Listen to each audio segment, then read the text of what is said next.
স্ত্রীদেরকে আল্লাহ কি দায়িত্ব দিয়েছে একটা ফ্যামিলিকে সুন্দর করতে, একটা দাম্পত্য জীবনকে সুন্দর করতে। স্ত্রীর 1 নম্বর দায়িত্ব হচ্ছে she should make a comfort to her husband. স্ত্রীর উচিত স্বামীর জন্য ঘরটাকে প্রশান্তির নীর বানিয়ে রাখা। কি বানিয়ে রাখা? প্রশান্তির নীর। স্ত্রী হওয়া উচিত এমন যাকে দেখলে স্বামীর চোখ জুড়ায়, স্বামীর প্রাণ জুড়িয়ে যায়, স্বামীর হৃদয়টা ঠান্ডা হয়ে যায়, ঠিক কিনা? আর স্ত্রীর দিকে তাকালে যদি মেজাজ গরম হয়ে যায়, মেজাজ খিটখিটে হয়ে যায়, ঝামেলা আছে না নাই? ঝামেলা আছে। এজন্য মেহেরবানি করে আমাদের বোনরা যারা এমন কোনো কাজ করবেন না যেটা স্বামীর মেজাজকে খিটখিটে করে দেয়, কারণ আল্লাহ তাআলা আপনাদেরকে তৈরি করেছে লিতাসকুনু ইলাইহা, স্বামী আপনার কাছে গেলেই যেন তার হৃদয়টা প্রশান্ত হয়ে যায়, ঠিক কিনা? অনেক স্ত্রী আছে না জেনে না বুঝে স্বামীর সাথে এমন খিটখিটে মেজাজ দেখায় যেটা স্বামীর জন্য মেনে নেওয়া কষ্টকর। স্বামীর জন্য একটা ত্রাস হয়ে দাঁড়ায় স্ত্রী, ত্রাস। অনেক স্বামী আছে স্ত্রীর এরকম আচরণের কারণে, অতিরিক্ত প্রেসার ক্রিয়েট করার কারণে স্ত্রীদেরকে ভয় পায়। এজন্য বোনদেরকে বলবো লিতাসকুনু ইলাইহা, এমন ভাবে আপনি আপনার স্বামীর সামনে নিজেকে প্রেজেন্ট করেন যাকে আপনাকে দেখলে আপনার স্বামীর চোখ জুড়িয়ে যায়, হৃদয়টা প্রশান্ত হয়ে যায়, আপনাকে দেখলেই আপনাকে ভালোবাসতে মনে চায়, ঠিক কিনা?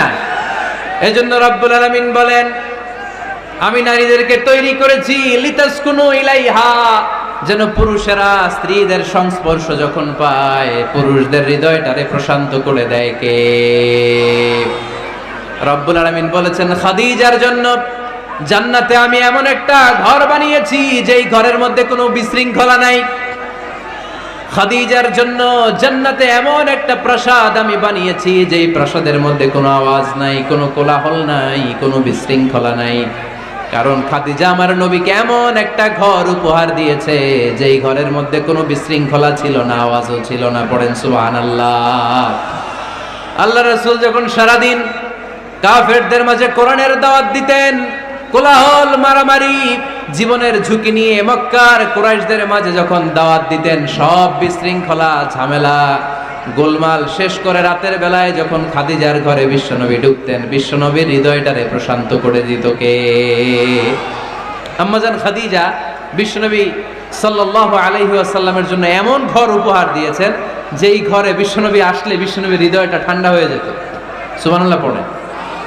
অনেক স্ত্রী আছে স্বামী ঘরে ঢুকলেই ঘরে আটা নাই, রুটি নাই, চাল নাই, ডাল নাই, এটা লাগবে ওইটা লাগবে, ওখানে যেতে হবে, একটার পর একটা ফিরিস্তি বলে বেড়ায়, আছে না নাই? না, এটা করবেন না।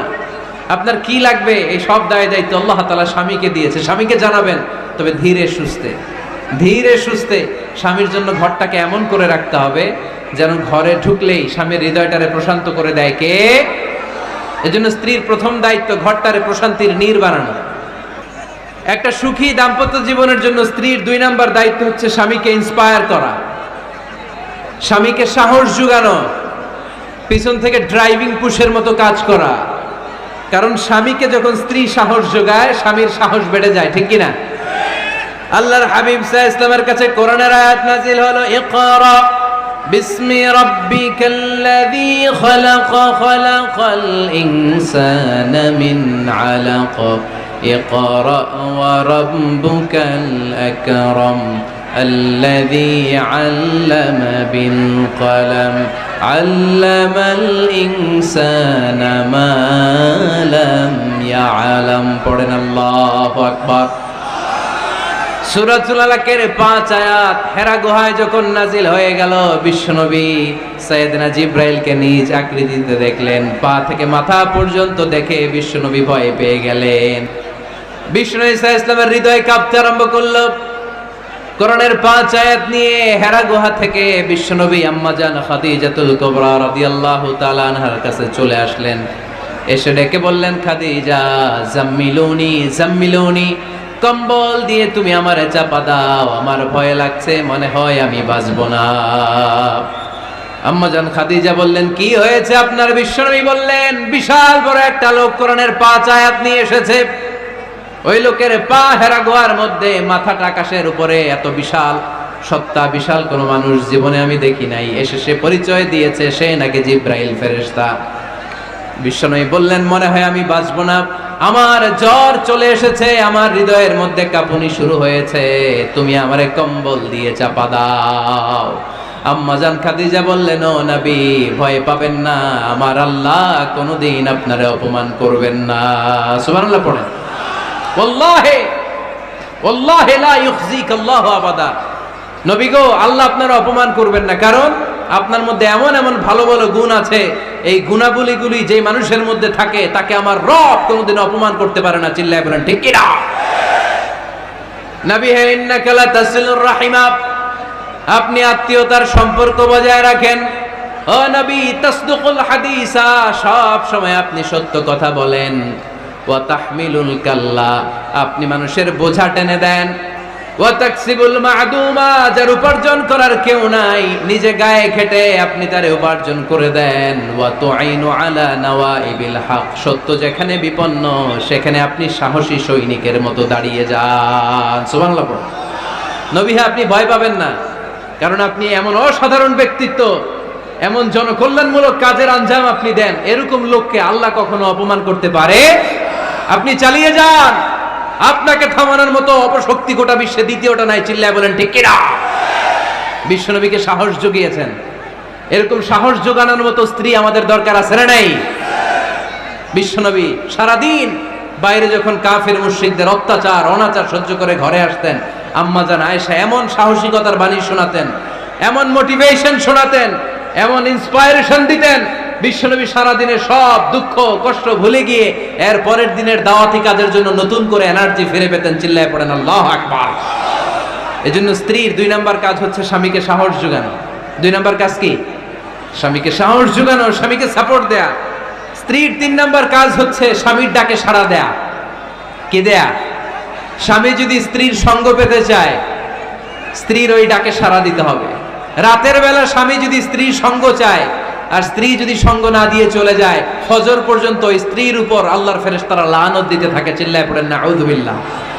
তবে হ্যাঁ, ভ্যালিড যদি কোনো কজ থাকে, ভ্যালিড কজ, অসুস্থতা, অন্যান্য কমপ্লেক্সিটি যদি থাকে, সেটা ভিন্ন ব্যাপার। কিন্তু ইগোর কারণে, ইগো, মেজাজ দেখিয়ে, রাগ দেখিয়ে কোনো বোন যদি স্বামীর আহ্বানে সাড়া না দিয়ে মুখ ফিরিয়ে চলে যায়, ফজর পর্যন্ত আল্লাহর ফেরেশতারা ওই মহিলার উপর লানত দিতে থাকে। আওয়াজ করে পড়তে হবে নাউযু বিল্লাহ। আবার বিশ্বনবী বলেছেন, খবরদার, রমজান ছাড়া কোনো নফল রোজা কোন স্ত্রী যদি রাখতে চায়, নফল রোজা রাখার আগে স্বামীর কাছ থেকে যেন সে অনুমতি নিয়ে নেয়। নফল রোজা, আওয়াজ করে বলেন কি রোজা? ফরজ রোজা না। দিনের বেলা যেহেতু রোজা রাখতে হয়, কোন নারী, কোন যুবতী নারী, বয়স্ক নারীদের কথা ভিন্ন, কোন যুবতী নারী যদি নফল রোজা রাখতে চায়, সে তার স্বামীর পারমিশন নেবে। কারণ হয়তো স্বামী দিনের বেলা স্ত্রীর সঙ্গ চেতে পারে, ঠিক কিনা? এজন্য স্বামীর কাছ থেকে পারমিশনের দরকার আছে না নেই? দাম্পত্য জীবনকে সুখময় করতে হলে একজন স্ত্রীর 4 নম্বর দায়িত্ব হচ্ছে নিজের সতীত্বের হেফাজত করা। 5 নম্বর দায়িত্ব হচ্ছে স্বামীর সম্পদের হেফাজত করা। সাইয়েদনা আবু সুফিয়ান রাদিয়াল্লাহু তাআলা আনহু ছিলেন খুব কৃপণ মানুষ, বিষ্ণু ঈসা ইসলামের শ্বশুর। সহিহ বুখারীতে এসেছে, ওনার স্ত্রী এসে আল্লাহ রাসূল সাল্লাল্লাহু আলাইহি ওয়াসাল্লামের কাছে বলেন, ইয়া রাসূলুল্লাহ, ইন্না আবু সুফিয়ান রাজুলুন শাহীহ। হে আল্লাহর রাসূল, আবু সুফিয়ান খুব কৃপণ মানুষ, আমার আর আমার সন্তানদের খরচের জন্য যে টাকা পয়সা লাগে আমার স্বামী দেয় না। এখন আমার স্বামীর অনুমতি ছাড়া সিন্ধুক থেকে টাকা নেয় আমার জন্য জায়েজ কিনা? আল্লাহর হাবিব বললেন, হ্যাঁ, স্বামী যদি কৃপণ হয় তাহলে ফ্যামিলির খরচের জন্য যতটুকু দরকার অতটুকু নিতে পারবা, ওইটারে ক্ষমা করে দিবে কে? আমাদের অনেকের মধ্যে অনেক কৃপণ লোক আছে না নাই? এই কৃপণ লোক যদি থাকে, আপনার অনুমতি ছাড়াও ভাবি আপনার পকেট থেকে টাকা নিতে পারবে। কৃপণ যারা, তাদের পারমিশন ছাড়া পকেট থেকে, আলমারি থেকে টাকা নিয়ে যতটুকু দরকার ফ্যামিলির ততটুকু খরচ করা যাবে, অতিরিক্ত খরচ করা যাবে না। 6 নম্বর দায়িত্ব হচ্ছে ছেলে মেয়েদেরকে দেখাশোনা করা, ছেলে মেয়েদেরকে বুকের দুধ খাওয়ানো। অনেক মা আছে ছেলে মেয়েদেরকে বুকের দুধ খাওয়াতে চায় না, আছে না নাই? হ্যাঁ, ডানু খাওয়ায়, ডানু। আর কি খাওয়ায়? হ্যাঁ, মিল্ক ভিটা, আর নিডো, নেসলে, সেরেলাক, আর হ্যাঁ বায়োমিল্ক। মাশাআল্লাহ, অনেক নাম জানেন তো আপনারা। মেডিকেয়ার। তো এই বুকের দুধ খাওয়াতে চায় না অনেক মায়েরা। আপনার বুকের দুধের মধ্যে বাচ্চাদের জন্য আল্লাহ রাব্বুল আলামিন ন্যাচারাল ভ্যাকসিন দিয়ে দিয়েছেন। চিল্লায় পড়েন সুবহানাল্লাহ। ন্যাচারাল, প্রাকৃতিক টিকা, বাচ্চার জীবনের প্রথম টিকাটা, সন্তানের জীবনের নবজাতক শিশুর প্রথম টিকাটা আল্লাহ তাআলা মায়ের বুকের শাল দুধের ভেতরে দিয়ে দিয়েছেন। সুবহানাল্লাহ পড়েন। টিকাগুলো তো বাজার থেকে কিনতে হয়, প্রথম টিকাটা আল্লাহ ফ্রি দিয়ে দিছে। সুবহানাল্লাহ পড়বেন না? এজন্য রাব্বুল আলামিন বলেন, ওয়াল ওয়ালিদাতু ইউরদি'না আওলাদাহুন্না হাওলাইনি কামিলাইনি লিমান আরাদা আন ইউতিম্মার রাদাআ। দুনিয়ার প্রতিটা মায়ের উচিত টানা 2 বছর তাদের সন্তান সন্ততিদেরকে দুধ খাওয়ানো। কয় বছর? আওয়াজ করে বলতে হবে, কয় বছর? মায়ের বুকের দুধ যে ছেলেগুলো খায় না, এদের ব্রেনের গ্রোথ হয় না। এগুলো হয় বলদা নাম্বার 1। কি হয়? বলদা নাম্বার 1। ফার্মের মুরগির মতো এগুলা। ফার্মের মুরগি দেখছেন? হ্যাঁ, ফার্মের মুরগি দেখবেন যে দোকানে যখন কিনতে যাবেন, এটারে নিয়ে যেখানে ওজন করে ওইখানে বসা রাখলে ওইখানেই বসে থাকে। আধা ঘন্টায় উঠবে না, এটা বসেই থাকে। আর গ্রামের মুরগি দেখছেন, দেশি মুরগি, ধরতে পারবেন এটারে? খবর আছে, ঘাম ছুটায় ছাড়বে। তো মায়ের বুকের দুধ যেগুলা খায় এগুলো দেশি মুরগির মতো। আর এই নিডু খায় যেগুলো, এগুলো 1 নাম্বার বলদা হয়, আর ফার্মের মুরগির মতো হয়। ঠিক কিনা? উদাহরণটা দিলাম এই জন্য, আপনার সন্তানের ভবিষ্যতের কথা বোঝানোর জন্য উদাহরণটা দিয়েছে। বুকের দুধ খাওয়াবেন, এর মধ্যে আল্লাহ তাআলা এমন নিউট্রিশন, পুষ্টি গুণ দিয়ে মায়ের বুকের দুধকে আল্লাহ তাআলা সমৃদ্ধ করেছে। বাচ্চার ব্রেইনের গ্রোথ হয়, বাচ্চার হাড্ডিগুলো খুব শক্ত হয়, সে ইনফিরিয়রিটি কমপ্লেক্সে ভোগে না, হীনমন্যতায় ভোগে না। জীবনের যেখানেই যাবে সেখানেই সে হবে সফল। চিল্লায় বলেন ঠিক কিনা? অনেক মা আছে বুকের দুধ খাওয়াতে চায় না, ডানু খাওয়ায়, নিডু খাওয়ায়, আবার নিজেদের কাজের জন্য ব্যস্ত, ছেলে মেয়েদেরকে সময় দেয় না। আছে না নাই? নারীরা চাকরি করতে পারবে, হেজাব করে নিজেকে পর্দার মধ্যে রেখে শিক্ষকতা করতে পারবে, ডাক্তারি করতে পারবে, সব পেশায় তারা যেতে পারবে, নিজেদেরকে পর্দার মধ্যে রেখে হেজাব পরে সব জায়গায় যেতে পারবে। কিন্তু সন্তানদেরকেও দেখাশোনার দরকার আছে না নাই? অনেক মায়েরা নিজেরা থাকে চাকরিতে আর ছেলে মেয়েদেরকে দিয়ে রাখে কাজের মেয়ের কাছে। আছে না নাই? মনে রাখবেন, আপনি যদি অফিসে চাকরিতে ব্যস্ত থাকেন আর ছেলে মেয়ে যদি কাজের মেয়ের কাছে মানুষ হয়, তাহলে ছেলে মেয়ে আপনার আচরণ পাবে না, সে কাজের মেয়ের বুয়ার আচরণ পেয়ে পেয়ে বড় হবে। চিল্লায় বলেন ঠিক কিনা? এক একটা নারীকে আল্লাহ তাআলা এক একটা ফ্যামিলির ম্যানেজিং ডাইরেক্টর বানিয়ে দিয়েছে। এই women is an MD of a family। একজন নারী একটা ফ্যামিলির ম্যানেজিং ডাইরেক্টর। এখানে অনেক কাজ আছে মিয়া। এখানে তার ফুড ম্যানেজমেন্ট এনশিওর করতে হয়, এখানে অনেক ডিপ্লোমেসি জানা লাগে। একজন নারীকে ফ্যামিলিতে টিকে থাকতে হলে কূটনীতি লাগে, শাশুড়ির সাথে বউয়ের ঝগড়া আছে না নাই, এটা ম্যানেজ করতে হয়। একান্নবর্তী ফ্যামিলি হলে স্বামীর ভাই বোন এদের মন মানিয়ে চলতে হয়, পুরো ঘরটাকে হ্যান্ডেল করতে হয়। এখানে আছে ফুড ম্যানেজমেন্ট, এখানে আছে ক্লিনিং ম্যানেজমেন্ট, এখানে আছে ডিপ্লোমাসি। পুরো ঘরের মধ্যে তো বিশাল একটা অফিস। এই কাজ ফেলে দিয়ে মহিলারা বাইরে ঘুরে বেড়ায় না। ফ্যামিলি সামলান। আপনি যদি ঘরমুখ হন তাহলে আপনার ফ্যামিলির মধ্যে বরকত দিয়ে এটাকে সমৃদ্ধ করে দিবে কে? তাহলে সুখী দাম্পত্য জীবনের 6 নম্বর ফর্মুলা হচ্ছে ছেলে মেয়েদেরকে সময় দেয়া। ছেলে মেয়েদেরকে সময় দেন। Spending money, spending time is more important than spending money for children. ছেলে মেয়েদের জন্য টাকা ব্যয় করার চেয়ে ছেলে মেয়েদের সাথে সময় ব্যয় করা বেশি গুরুত্বপূর্ণ। ঠিক কিনা? এমন অনেক ফ্যামিলি আছে আমি দেখেছি যে বাবাও চাকরিজীবী, মাও চাকরিজীবী। আছে না নাই? হয় ডে কেয়ারে না কাজের বুয়ার কাছে মানুষ হইতেছে। বাবা মারা যখন সকালে অফিসের জন্য বের হয় তখনও ছেলে মেয়ে ঘুমায়, আবার রাতে যখন মিটিং সিটিং সব শেষ করে ঘরে আসে তখনও ছেলে মেয়েগুলো ঘুমায়। শুক্রবার ছাড়া বাবা মার ছেলে মেয়েদের দেখা নাই। এরকম ফ্যামিলি আছে না নাই? ঢাকাতে পারিবারিক এই ক্রাইসিস, এই সংকটগুলো আমরা প্রায়ই শুনি। আল্লাহ তুমি আমাদের ফ্যামিলিগুলোরে বরকতময় করো, আমাদের ফ্যামিলিতে যেন আমরা জান্নাতি ইমেজ উপভোগ করতে পারি, তুমি তৌফিক দান করো। আওয়াজ করে পড়বো আমিন। 7 নাম্বার দায়িত্ব, বিশ্বনবী বলেছেন খবরদার, স্বামী পছন্দ করে না এমন কোন লোককে স্ত্রী যেন ঘরে অ্যালাউ না করে। স্বামী পছন্দ করে না এমন কোন লোককে আপনার স্ত্রী ঘরে অ্যালাউ করতে পারবে? আমার বোনেরা খবরদার, আপনার স্বামীর পারমিশন ছাড়া আপনার স্বামী পছন্দ করে না এরকম কোন লোককে আপনার ঘরে আপনি অ্যালাউ করতে পারবেন না। 8 নাম্বার, স্বামীকে আর্থিকভাবে সহযোগিতা করা। যদি স্ত্রী ধনী হয়, আমরা সব এক করে ফেলছি, আসলে ইসলামের দৃষ্টিতে স্বামীর ব্যালেন্স আলাদা, স্ত্রীর ব্যালেন্স আলাদা। স্বামীর যাকাত আলাদা, স্ত্রীর যাকাত আলাদা, ঠিক কি না? স্ত্রী ধনী হতে পারে, স্ত্রীর আলাদা সম্পদ থাকতে পারে। যদি স্ত্রীর সম্পদ থাকে, স্ত্রীর উচিত তার সম্পদ দিয়ে তার স্বামীকে এস্টাবলিশ হতে, স্বাবলম্বী হতে সহায়তা করা। যদিও এটা আল্লাহ তাআলা আবশ্যক করে দেন নাই, কারণ আর্থিক ফিনান্সিয়াল সব কাজগুলোকে স্বামীর উপরে ফরজ করেছে কে?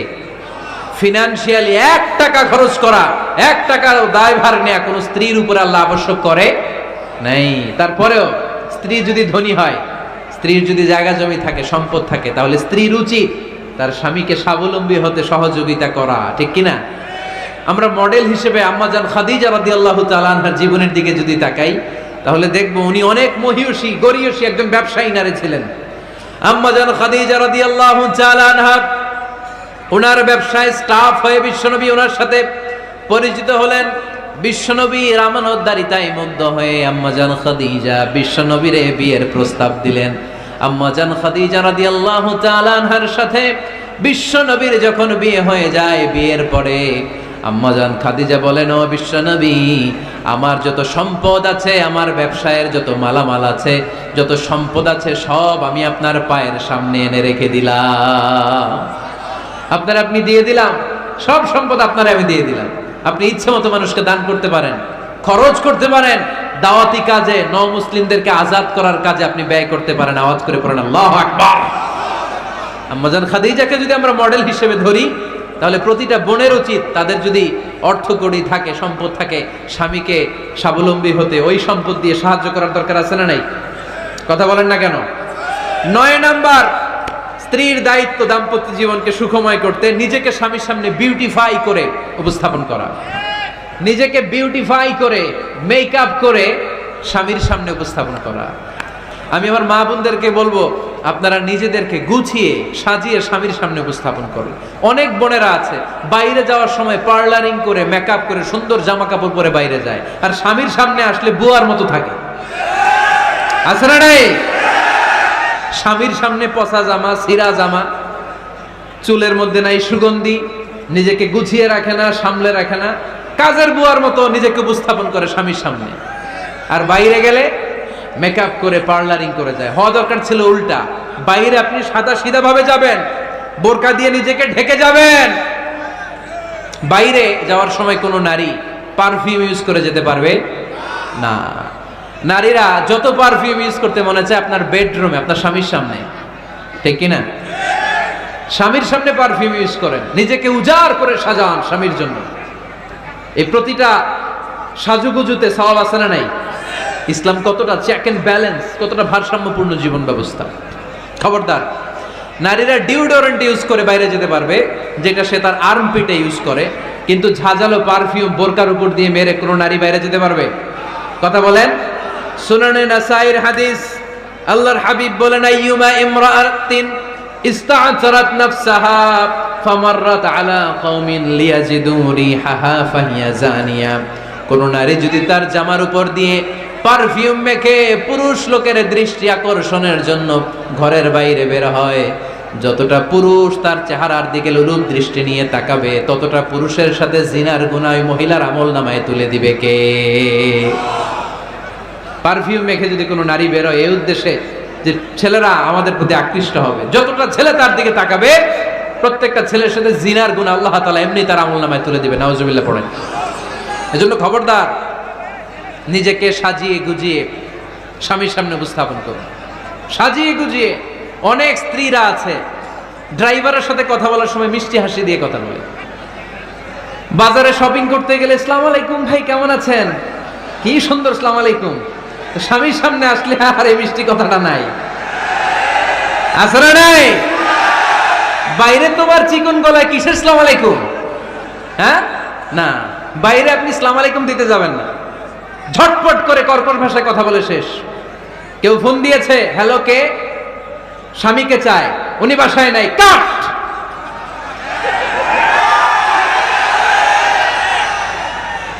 কারে চান? আপনার হাজবেন্ডের। নাই, কাট, শেষ করে দিবেন। মিষ্টি মিষ্টি আসসালামু আলাইকুম আসসালামু আলাইকুম বলা যাবে নাকি? খবরদার, খবরদার। বাজার করতে গেলে কি মিষ্টি হাসি, দোকানে গেলে কি মিষ্টি আলাপ, ড্রাইভারের সাথে কি সুন্দর কথা, সিএনজি ওয়ালার সাথে কি সুন্দর আলাপ, আর ঘরে আসলে এই চেহারাটারে এরকম করে রাখে, আছে না নাই? ঘরে আসলেই স্বামীর সাথে খিটখিটে মেজাজ। না বোনেরা, উল্টো করে ফেলছেন আপনি। বরং স্বামী ছাড়া অন্যদের সাথে কথা শর্টকাটে সারবেন, যাতে কোনো ফিতনা চলে না আসে। চিল্লায় বলেন ঠিক কিনা? আর নিজেকে স্বামীর জন্য উজাড় করে সাজান, পার্লারিং করেন, বিউটিফিকেশন করেন, মেকআপ করেন, বেডরুমে পারফিউম মাখেন, নিজেকে উজাড় করে স্বামীর জন্য সাজান। সওয়াব দিয়ে আপনার আমল নামাটারে পূর্ণ করে দিবে কে? বিশ্বনবী যখন সফরে যেতেন, সফর থেকে ফিরে আসার সময় ডিরেক্টলি স্ত্রীর ঘরে যেতেন না। বিশ্বনবী একজনকে ঘরে পাঠিয়ে দিতেন, মদিনার উপকণ্ঠে কিছু সময় অপেক্ষা করতেন, আর বলতেন আজকে আমি আয়েশার ঘরে যাব। আয়েশারে যে বলো আমি এসেছি, কয়েক ঘন্টা পরে আয়েশার ঘরে আমি ঢুকবো। সুবহানাল্লাহ পড়েন। স্ত্রীকে সময় দিতেন, কারণ স্ত্রী হয়তো কাজ করে, ঘর গুছায়, ঘেমে থাকতে পারে, তাকে নিজেকে গুছানোর জন্য সময়ের দরকার আছে না নাই? লম্বা সফর শেষ করে, সেই বুখারীর হাদিস, বিশ্বনবী যখন সফর শেষ করে মদিনায় ফিরতেন, ডিরেক্টলি স্ত্রীর কাছে যেতেন না, মদিনার উপকণ্ঠে ওয়েট করতেন এবং বার্তাবাহককে পাঠাতেন যে বলো যে আজকে আমি সফিয়ার ঘরে থাকবো। সফিয়াকে সময় দিতেন 2-1 ঘন্টা, যাতে নিজেকে সাজিয়ে নিতে পারে। সুবহানাল্লাহ পড়ো। আমার বোনেরা, আমার মায়েরা, খবরদার, আপনার স্বামীর ভেতরে আপনার জান্নাত, আপনার স্বামীর ভেতরে আপনার জাহান্নাম। আপনার স্বামীর মনকে খুশি রাখতে পারলে জান্নাতের দরজাগুলো আপনার জন্য খুলে দিবে কে? ক্যাপাসিটির বাইরে কিছু চাবেন না। এই 10টা স্ত্রীদের দায়িত্ব।